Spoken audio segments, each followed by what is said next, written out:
اعوذ باللہ من الشیطان الرجیم بسم اللہ الرحمن الرحیم۔ شروع اللہ کے نام سے جو بڑا مہربان نہایت رحم والا ہے۔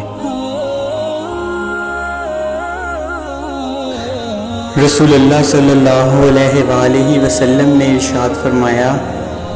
جب ایک بندہ مسلمان ہو جائے اور اس کا اسلام عمدہ ہو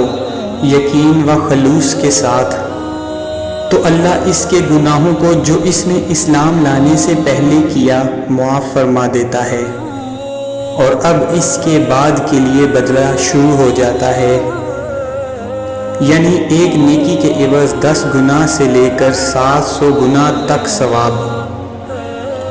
اور ایک برائی کا اسی برائی کے مطابق بدلہ دیا جاتا ہے، مگر یہ کہ اللہ اس برائی سے بھی درگزر کرے اور اسے بھی معاف فرما دے، یہ بھی اس کے لیے آسان ہے۔ اللہ رب العزت سے دعا ہے کہ اللہ پاک ہمیں حدیثوں پر عمل کرنے اور حدیثوں کے علم کو آگے پھیلانے کی توفیق عطا فرمائے، آمین یا رب العالمین۔